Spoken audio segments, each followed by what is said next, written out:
Welcome to my channel और मैं हूँ डॉक्टर नीलम। आज मैं फिर हाजिर हूँ एक बहुत ही इंफॉर्मेटिव वीडियो के साथ आप सब लोगों के साथ। सबसे पहले तो हम बात करेंगे फीमेल में और यंग गर्ल्स में एक ऐसी समस्या की जो कि मेल हार्मोन्स के बढ़ जाने के कारण होती है और उसको हम कहते हैं हिर्स्यूटिज्म। हिर्स्यूटिज्म मीन्स फेशियल एरिया पे, चिन एरिया पे, अपर लिप्स पे फीमेल्स में बालों का उग जाना, बैक में, पेट पे, एब्डोमेन पे या ब्रेस्ट एरिया पे around the nipple hair growth हो जाना, जो कि मेल हार्मोन्स की बढ़ जाने के कारण होता है, जैसे मैं अभी बता रही हूँ। तो ये एक बहुत बड़ी समस्या है फीमेल्स के लिए। तो इसमें क्या है कि ये पीसीओडी के साथ भी हो सकता है। पीसीओडी क्यों होता है आपको पता ही है कि जो सीडेंट्री लाइफ आजकल बैठे रहना और जो खान पान हमारा कि जंक फूड खाना, बच्चों का स्पेशली कोई काम न करना, गर्ल्स का ओवर स्ट्रेस होना, ये सब चीज़ें इन चीज़ों को जन्म देती हैं। तो जो चेहरे पे बाल आ जाते हैं, तो जब बच्चे यंग हो जाते हैं 15, 16, 17 साल के, तो उनको बहुत ज़्यादा फील होने लगता है पब्लिकली किसी को इंटरेक्ट करने में। तो क्योंकि अननेचुरल चीज़ है कि फीमेल के फेस पे हेयर होना। तो आज मैं उसी का समाधान यहाँ पर लेके आई हूँ कि डॉक्टर नीलम्स होम्योपैथिक क्लिनिक में सबसे पहले इसका परमानेंट स्कारलेस ट्रीटमेंट अवेलेबल है। ठीक है, नंबर 1 होम्योपैथिक मेडिसिन तो दी ही जाएंगी, कॉन्स्टिट्यूशनल मेडिसिन दी जाएगी पूरा केस टेकिंग करने के बाद। ये क्या समस्या है, सारे हार्मोन्स का हार्मोन थेरेपी को जांचने के बाद और सारा केस टेकिंग के बाद आपके लिए मेडिसिन सेलेक्ट की जाएगी, कॉन्स्टिट्यूशनल मेडिसिन, होम्योपैथिक मेडिसिन, जो कि आपको इस आउटर ट्रीटमेंट के साथ साथ बहुत बढ़िया रिजल्ट देने वाली है। और ये 100% मैं अश्योर कर सकती हूँ आपको कि परमानेंट रिमूवल, मतलब एक बार हुआ तो हुआ फिर परमानेंट। ये नहीं है कि फिर दोबारा से बाल उगाएंगे। आजकल ये थेरेपी पहले आई थी और उसके बाद आई थी लेज़र।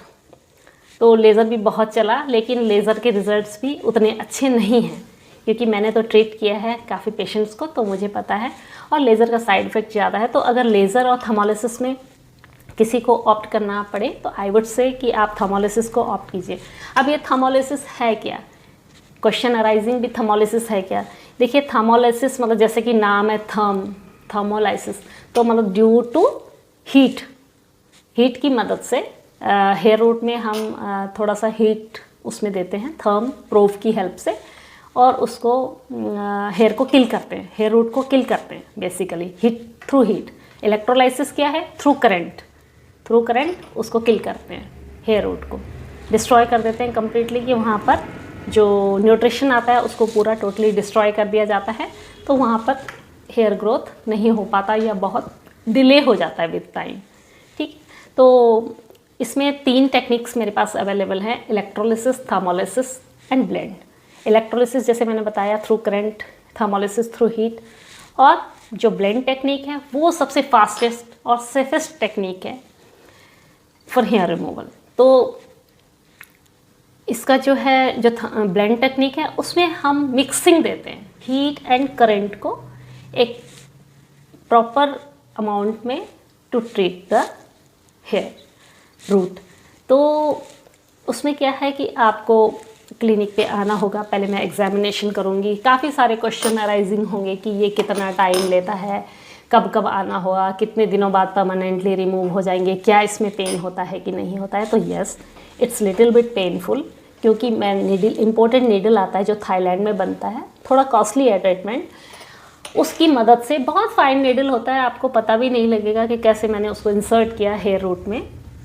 हाँ, ये ज़रूर है कि आपने कहीं से भी ये ट्रीटमेंट करवाना है तो आपको एक एक्सपर्ट के पास ही जाना होगा, किसी चीज़ को जिसको परफेक्टली पता है कि, क्योंकि आजकल मोस्टली जो हेयर होते हैं वो वर्जिन नहीं मिलेंगे, वो ट्रीटेड मिलेंगे, या किसी ने वैक्सिंग कराया या किसी ने थ्रेडिंग कराया। तो उसमें क्या होता है कि हेयर रूट जो है, रूट अपना चेंज कर लेता है हेयर। तो उसमें एक्सपर्ट को ये पता होना चाहिए कि हेयर अगर ऐसा है तो उसकी रूट कहाँ पर होगी, कि वो बार बार पिंच ना करे, कि पेशेंट को फिर तकलीफ़ ना हो ज़्यादा। तो ये चीज़ को बहुत ध्यान में रखने वाली, मतलब ये ट्रीटमेंट बहुत ध्यान से करने वाली बात है। मतलब मुझे भी बहुत ध्यान रखना है, पूरा रिकॉर्ड पेशेंट का, पूरा स्टरलाइजेशन प्रॉपर उसका सेटिंग। और ये अब क्वेश्चन अराइज होता है कि कितना टाइम लगेगा। तो अभी जैसे मैंने बताया कि अगर वर्जिन हेयर है, अगर वो पहले बिल्कुल अनटच्ड हेयर है, तो उसको 9 to 10 settings, it will take 9 to 10 sessions. अच्छा, कितने टाइम बाद, it depends on the growth and density of the area.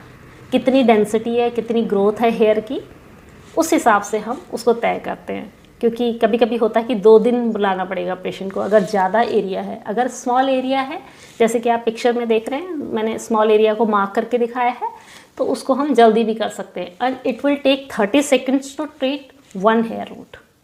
तो टाइम टेकिंग तो है, मेहनत तो लगती है ना, ध्यान से भी करना पड़ता है, क्योंकि फेशियल नर्व्स वगैरह सबको हमने बचा के इस ट्रीटमेंट को करना है। तो बहुत ही सेफेस्ट है, कोई स्कार नहीं आएगा। Internally as well as externally मैं मेडिसिन दूंगी, साथ में ये ट्रीटमेंट करूँगी बिल्कुल हाइजीनिकली। ये आप क्लिनिक पे आके देख सकते हैं कितना हाइजीन वहाँ पर मेंटेन है, कितना प्रॉपर तरीके से आपका ये ट्रीटमेंट किया जाता है। तो आपकी अगर कोई क्वेरीज़ हैं तो मैंने डिस्क्रिप्शन बॉक्स में अपना ईमेल आईडी भी दिया है। और आप पिक्चर में जैसे देख रहे हैं कि हम यूजुअली मैं करती ही आ रही हूँ, मैं इसको, मुझे लगभग 15 से 20 साल इस काम को करते करते हो गया। तो ये बहुत ही सेफेस्ट और सक्सेसफुल ट्रीटमेंट है फॉर परमानेंट हेयर रिमूवल। तो अब आपकी समस्या का समाधान हो चुका है विद होम्योपैथिक मेडिसिन्स।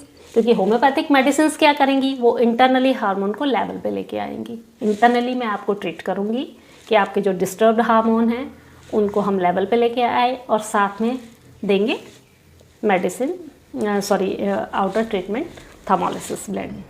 ठीक है, सो ज़रूर से ज़रूर एक बार विज़िट करें। जो नियर बाई हैं, जो नहीं हैं दूर, तो उनको एक नॉलेज मिल गई है कि ये कोई बहुत बड़ी समस्या नहीं है, इसका समाधान है।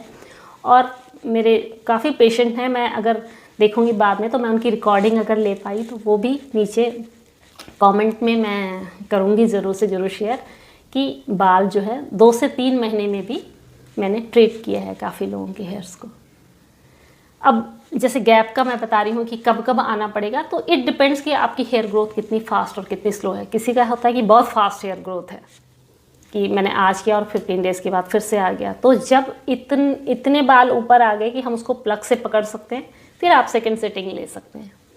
पर वैसे मैं रिकमेंड करूँगी कि 1 मंथ में आप सिटिंग ले सकते हैं। लेकिन कभी कभी होता है कि बहुत अगर ट्रीटमेंट बिल्कुल हमारी सही जा रही है तो 2 से 3 महीने लग जाते हैं सेकंड सिटिंग्स में, क्योंकि इतनी डिले ग्रोथ हो जाती है। कुछ बाल ख़त्म होते चले जाते हैं, कुछ जो थिक हेयर्स हैं वो फिर रीग्रो करते हैं, पहले से थिन होते हैं बट रीग्रोथ करते हैं, तो धीरे धीरे समाप्त हो जाता है। और it will take 1 to 2 years, 1 से 2 साल लग जाते हैं। क्योंकि आपने 2-3 महीने बाद एक सेटिंग के लिए आना, तो भाई क्या बुरा है। आपको कोई ब्लीच नहीं करनी है, आपको कोई वैक्सिंग नहीं करनी है, आपको कोई थ्रेडिंग नहीं करनी है, आपको एवरी टाइम पेन नहीं है। और जब आप इस ट्रीटमेंट को ले लेते तो आप 2-3 महीने आराम है, आपको कोई हेयर ग्रोथ नहीं आ रही है, तो आप आराम से पब्लिकली, अगर आपकी कोई रिसेप्शनिस्ट की जॉब है या आपको पब्लिक डीलिंग आपकी है, तो वहाँ पर आप कॉन्फिडेंट हो जाते हैं अपना काम करने के लिए। तो इस ट्रीटमेंट को करवाएं, वरी ना करें, स्ट्रेस ना लें, तनाव ना लें, अपना कॉन्फिडेंस लेवल को बनाए रखिए। हर चीज़ की ट्रीटमेंट है। अगर अगर हम प्रॉब्लम पे कंसंट्रेट करें तो प्रॉब्लम बहुत बड़ी लगती है, अगर हम सॉल्यूशन पे कंसंट्रेट करें तो सॉल्यूशन मिल जाता है। तो मैंने यहाँ पर आपको इतनी बड़ी प्रॉब्लम, काफ़ी बच्चों की, लेडीज़ की जो है, उसको मैंने सॉल्व कर दिया है। सो होपफुली ये वीडियो आपके लिए बहुत इन्फॉर्मेटिव है। So thanks for watching.